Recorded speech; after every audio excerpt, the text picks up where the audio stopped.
Unified 911, anong matutulong namin sa'yo? Anya ti maitulong mi ken kapo. Anong may tatabang ko sa imo? Unsay akong ikatabang nimo? Ngini makadabang nami sel ka no? Sa anumang wika o dialekto, may tulong na darating sa iyo.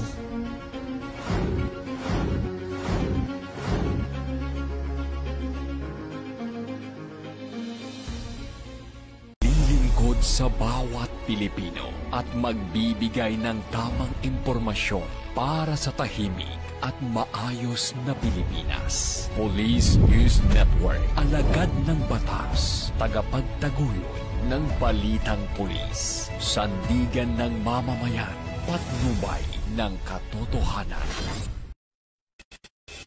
La Campo Crame, maghahatid ng pinakahuling kaganapan at nagbabagang balita. Ito ang PNN Police News Network. At ngayon, ang inyong mga tagapagbalita. Magandang araw, Bagong Pilipinas. Ako ang inyong alagad ng batas, tagataguyod ng Balitang Pulis, Patrolwoman Maria Danica Bungo mula sa Regional Mobile Force Battalion ng NCRPO. Maghahatid sa inyo ng tamang balita, kwento ng pulis at serbisyo para sa mamamayan. At ito ang PNP News Online. Ang pangunahing balita ng Police News Network, alagad ng batas, tagataguyod ng Balitang Pulis.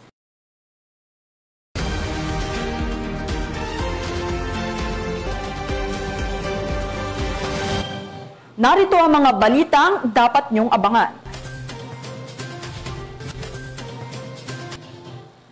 Magkasintahan na aresto sa Iloilo matapos makumpiskahan ng hinihinalang shabu na nagkakahalagang 4,900,000 piso sa ikinasang operasyon. Cotabato City Police Office, pinarangalan ang kabayanihan at dedikasyon ng Cotabato City PNP sa kanilang ipinakitang serbisyo at sakripisyo sa naganap na mass rallies. At higit 3,000,000 pisong halaga ng shabu nasabat ng Luon PNP sa ikinasang operasyon.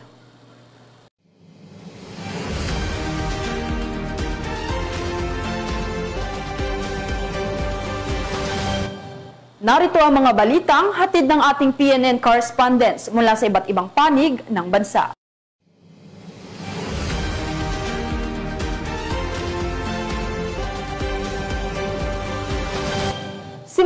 Simulan natin ang balita mula sa bahagi ng Luzon.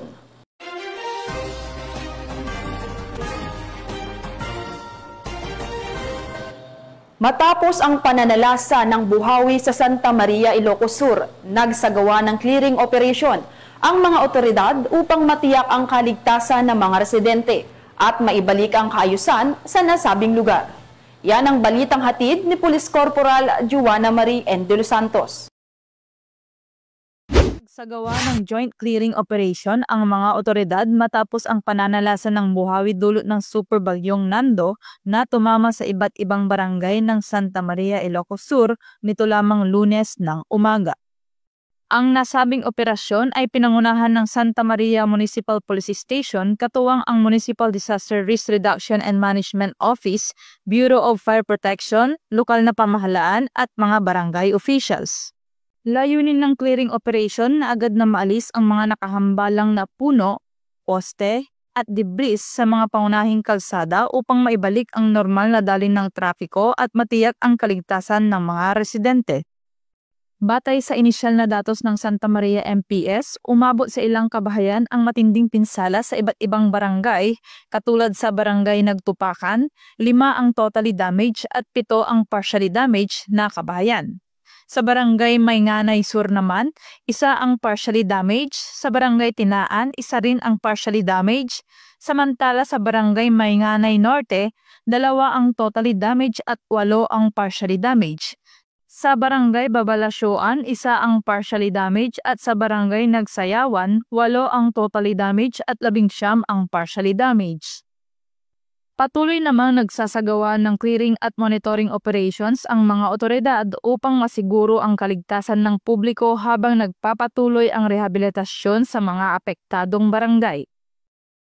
Mula dito sa Ilocos Region, Ako ang inyong PNN correspondent, Police Corporal Joanna Marie N. de los Santos, alagad ng batas, tagataguyod ng balitang pulis. Maraming salamat, Police Corporal de los Santos. Nagsagawa ng forced evacuation ang Cagayano Cops sa mga residente ng Apari, Cagayan na apektado ng tumataas na storm surge punsod ng masamang panahon. Layunin ng hakbang na ito na mailigtas ang mga kababayan natin sa posibleng panganib. Ang kabuuang detalye mula kay Patrolwoman Wendy Rumbawa.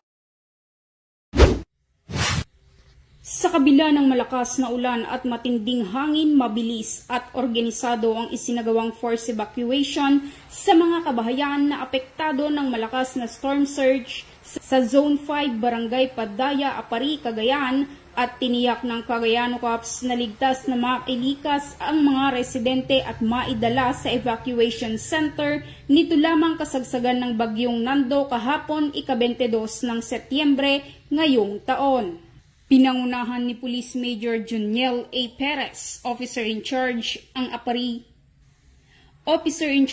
Apari Police Station, katuwang ang Municipal Disaster Risk Reduction and Management Office Apari at mga opisyales ng nasabing barangay. Hindi naging hadlang ang delubyong dala ng bagyo upang ipagpatuloy ng mga kapulisan ang kanilang tungkulin. Ang pagtutulungan ng Philippine National Police at iba pang ahensya ay patunay ng kanilang tunay na serbisyo publiko. Ang Cagayano Cops ay nanatiling handa at nakatuon sa pagprotekta at paglingkod sa mga mamamayan sa kabila ng anumang pagsubok na dala ng kalikasan. Mula dito sa Lambak ng Cagayan, ako ang inyong Police News Network Correspondent, Patrolwoman Wendy Rumbawa, alagad ng batas, tagataguyod ng balitang pulis. Patrolwoman Rumbawa. Isinagawa ang preemptive evacuation sa Sablayan Occidental, Mindoro dahil sa banta ng bagyong Nando. Inilikas sa mga residente sa mababang lugar at baybayin upang matiyak ang kanilang kaligtasan, habang naka-alerto ang mga otoridad at nakahanda ang mga evacuation centers. Yan ang hatid ni Patrolwoman Dara Falogme. Agad na isinagawa ng mga tauhan ng 104th Special Action Company, 10th Special Action Battalion, katuwang ang Philippine Coast Guard sa Sablayan, ang preemptive evacuation sa humigit kumulang na 25 pamilya sa Sitio Pandan, Barangay Claudio Salgado, Sablayan Occidental, Mindoro nitong Lunes, Setyembre 22. Ang hakbang na ito ay bilang tugon sa banta ng matinding sama ng panahon dala ng Super Typhoon Nando. Ayon sa ulat, isinagawa ang paglikas upang matiyak ang kaligtasan ng mga residente sa mga lugar na posibleng maapektuhan ng pagbaha, malakas na hangin at pagguho ng lupa dulot ng bagyo. Pinangunahan ng mga nasabing tropa at ng Philippine Coast Guard ang maayos na paglilikas at ligtas na pagdadala ng mga evacuees patungo sa mas matibay at ligtas na evacuation center. Kaugnay nito, tiniyak ng mga otoridad na patuloy ang kanilang pagbabantay at koordinasyon sa mga lokal na pamahalaan at iba pang ahensya upang masiguro ang mabilis na pagtugon sakaling lumala pa ang epekto ng bagyo. Nasa estado ng heightened alert ang mga otoridad habang nananatili ang sama ng panahon sa lalawigan. Sa ngayon, patuloy ang pagtutok ng mga otoridad sa sitwasyon ng Occidental Mindoro habang nananatiling nakabantay ang mga ahensya ng gobyerno para sa anumang posibleng paglikas o rescue operations. Sa gitna ng banta ng kalikasan, muling ipinamalas ng mga kapulisan ang kanilang dedikasyon sa serbisyo at tunay na malasakit sa mamamayan. Pinapaalalahanan ang lahat na manatiling kalmado, laging handa, at makiisa sa mga hakbangin para sa kaligtasan ng lahat. Mula dito sa Calapan City, Oriental, Mindoro, ako ang inyong PNN Correspondent, Patrolwoman Dara Falogme, alagad ng batas, tagataguyod ng balitang pulis. Maraming salamat, Patrolwoman Falogme. Sa Orani, Bataan, matagumpay na nakapagsagawa ng buy-bust operation ang Orani PNP, kung saan naaresto ang isang sospek at nasamsamang mahigit 156,000 pisong halaga ng hinihinalang shabu sa nasabing lugar. Ang ulat mula kay Patrolwoman Janice Bulahaw. Matagumpay na isinagawa ng mga tauhan ng Orani Municipal Police Station Drug Enforcement Unit ang isang bypass operation na nagresulta sa pagkakaaresto ng isang suspect at pagkakasamsam ng iligal na droga sa Barangay Bagong Paraiso, Orani, Bataan. Ayon kay Police Colonel Marites A. Salvadora, Provincial Director ng Bataan Police Provincial Office, pinangunahan ng Orani MPS sa ilalim ng pangangasiwa ni Police Major Patrick Carlo R. Balcanao, Chief of Police ng Orani, ang operasyon na isinagawa sa pakikipagtulungan ng PIDEA Regional Office 3. Naaresto ang 25 anyos na suspect matapos bentahan ng isang sachet ng hinihinalang shabu ang isang pulis na nagsisilbing posture buyer. Nang kapkapan, nasamsam sa kanya ang kabuuang 23 gramo ng hinihinalang shabu na tinatayang nagkakahalaga ng 156,400 pesos. Kasalukuyang nakakulong ang suspect sa kustodiya ng Orani MPS at nahaharap sa kasong paglabag sa Republic Act 9165 o Comprehensive Dangerous Drugs Act of 2002. Patuloy na pinaiigting ng Bataan PNP ang kampanya laban sa ilegal na droga at kriminalidad upang mapanatili ang isang ligtas at payapang komunidad. Mula dito sa Police Regional Office 3, ako ang inyong PNN Correspondent, Patrol Woman Janice Bulahaw. Alagad ng batas, tagataguyod ng balitang pulis.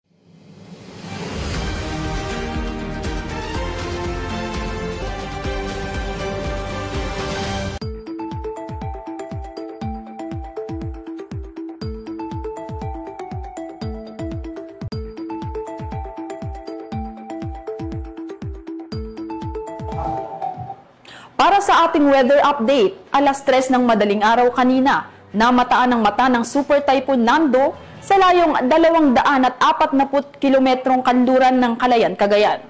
Taglay nito ang lakas ng hanging umaabot sa 185 kilometro kada oras at bugso na hanggang 230 kilometro kada oras, habang kumikilos pa kanluran sa bilis na 20 kilometro kada oras. Samantala, patuloy namang naaapektuhan ng habagat ang Southern Luzon, Visayas at Mindanao.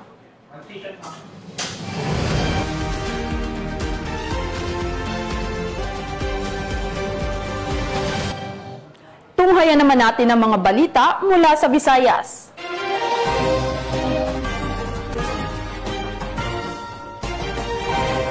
Sa Iloilo, magkasintahan ng naaresto matapos makumpiskahan ng hinihinalang shabu na tinatayang nagkakahalaga ng 4,900,000 pisong milyon. Ayon sa mga otoridad, nahuli ang dalawa sa ikinasang operasyon kung saan nasamsamang malaking halaga ng iligal na droga. Patuloy naman ang investigasyon habang nakadetain ang mga sospek at nahaharap sa kasong paglabag sa Republic Act 9165 o mas kilalang Comprehensive Dangerous Drugs Act of 2002. Ang report mula kay Patrol Woman Julie Bell Albior. Isang matagumpay na operasyon ng kapulisan kontra iligal na droga ang naisagawa at umabot sa tinatayang 4.9 million pesos ang halaga ng hinihinalang shabu ang nakumpiska sa ikinasang drug buy-bust operation sa NHA Village, Barangay Bakhawan Sur, Concepcion, Iloilo, nito lamang 21 ng Setyembre taong kasalukuyan. Kinilala ang pangunahing subject ng operasyon na si alias Budoy, 43 taong gulang, residente ng Barangay Bulaqueña, Estancia, Iloilo, isang high-value individual at ang nobya nito na si alias K, 25 taong gulang, walang trabaho, residente ng Barangay Salvacion, Concepcion, Iloilo, at isang street-level individual. Nahuli rin ang pamangkin ni K na menor de edad na si alias Nico, residente ng Barangay Salvacion, Concepcion, Iloilo.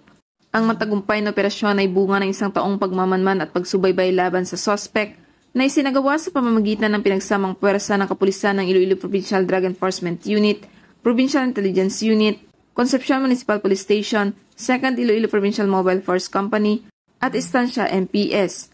Ayon kay Police Lieutenant Gabriel Manguera, Deputy Chief ng Iloilo Provincial Drug Enforcement Unit, nakuha sa mga suspect ang isang heat-sealed sachet at 6 na nut-tied packs ng suspected shabu na may timbang na humigit kumulang 730 gramo, 2 motorsiklo at iba pang non-drug items.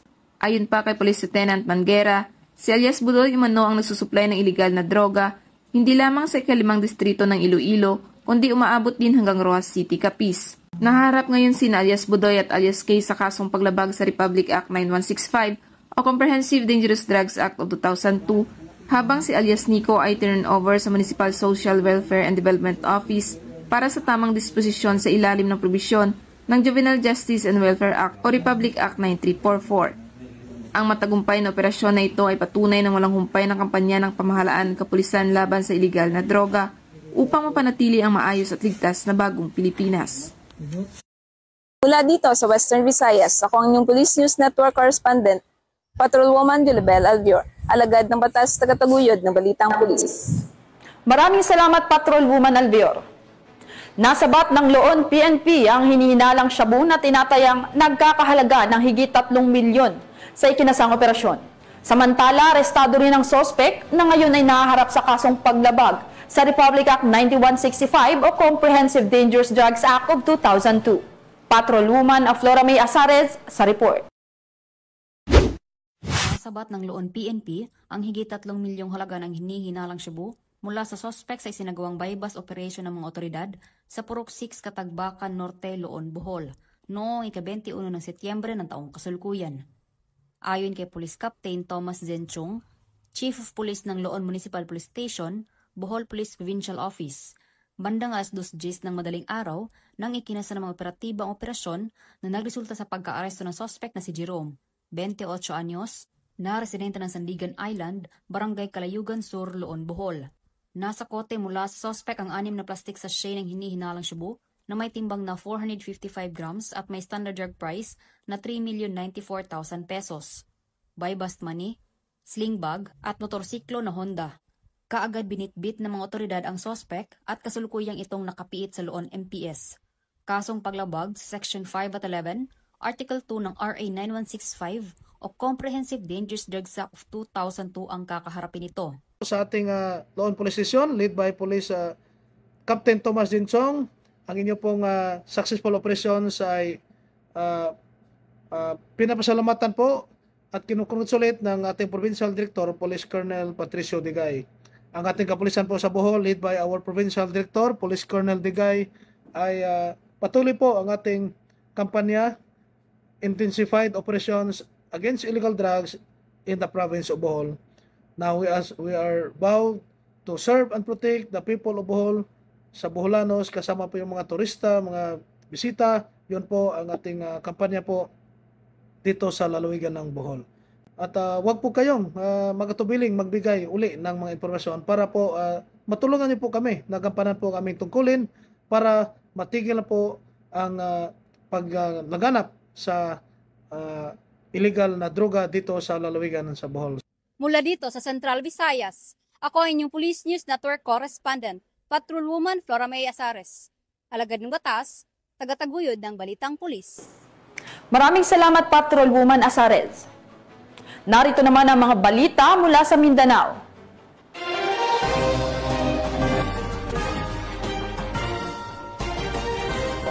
Pinarangalan ng Cotabato City Police Office ang kabayanihan at dedikasyon ng Cotabato City PNP sa kanilang ipinakitang serbisyo sa naganap na mass rallies.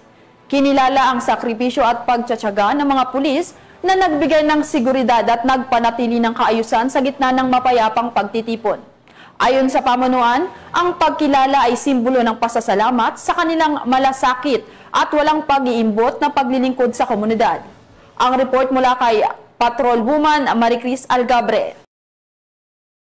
Pinarangalan ni Police Colonel Jibin M. Bungkayaw, City Director ng Cotabato City Police Office, ang kabayanihan at walang sawang dedikasyon ng mga kapulisan sa naganap na kilos protesta nito lamang ika-21 ng Setyembre taong kasalukuyan sa Cotabato City.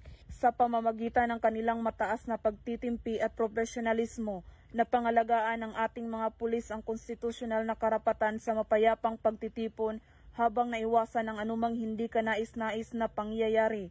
Sa kabila ng mga hamon, nanindigan ang ating kapulisan upang mapanatili ang kapayapaan at kaayusan at masiguro ang kaligtasan ng lahat ng lumahok at ng buong komunidad. Anya, Police Colonel Bungkayaw, ang kanilang disiplina at pagpipigil sa sarili ay sumasalamin sa tunay na diwa ng paglilingkod bayan, ang protektahan ng buhay, igalang ang karapatan at panatilihin ang seguridad ng lahat. Pinararangalan natin ang ating mga alagad ng batas na patuloy na nagpapakita ng tapang, pagtitiyaga at dedikasyon sa paglilingkod sa mga Cotabateño.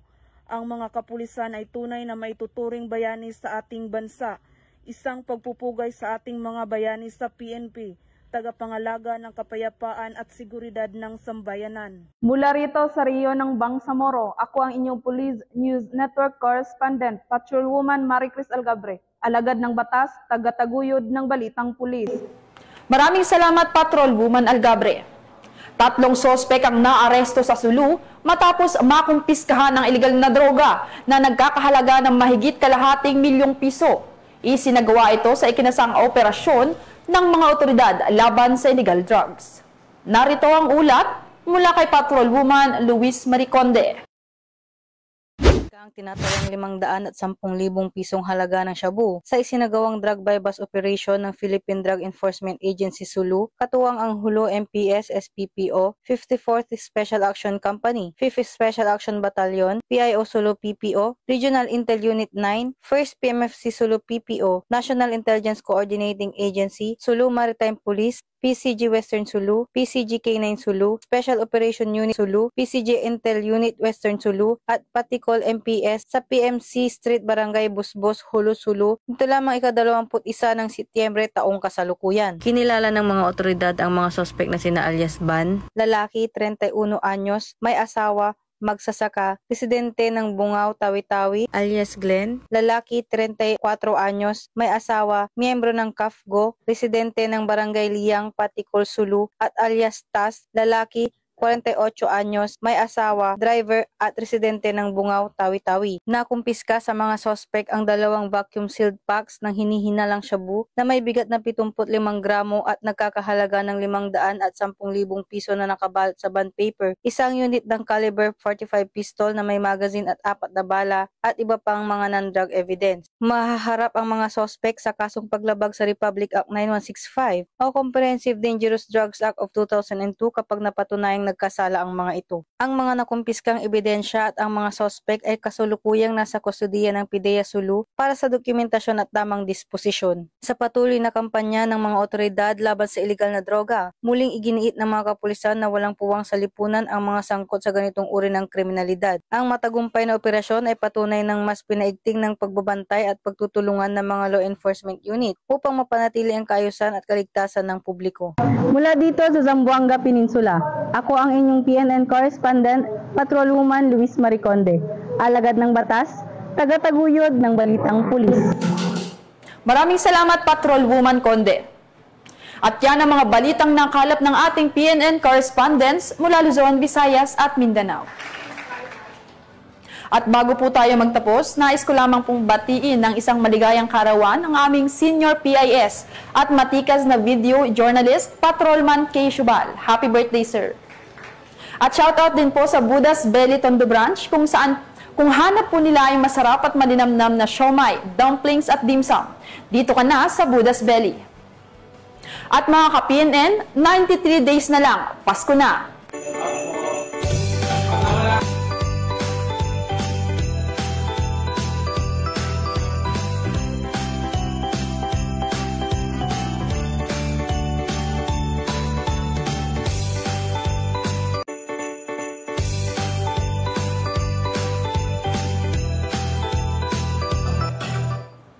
Sa ngalan ng pamunuan ng Philippine National Police sa pangunguna ni Acting Chief PNP Police Lieutenant General Jose Melencio C. Nartates Jr. at sa pamumuno ni President Ferdinand Bongbong Marcos Jr., kami ay maglilingkod sa bawat Pilipino at magbibigay ng tama at balanseng balita. Mula rito sa tanggapan ng tagapag-ugnay ng pambansang pulisya, kami ang inyong alagad ng batas, tagataguyod ng balitang pulis. Ako ang inyong tagapag-ugnay, Patrolwoman Maria Danica Bacal Subungo, mula sa Regional Mobile Force Battalion ng NCRPO. Maghahatid ng tamang balita, kwento ng pulis at serbisyo para sa mamamayan. At ito ang PNP News Online, ang pangunahing balita ng Police News Network.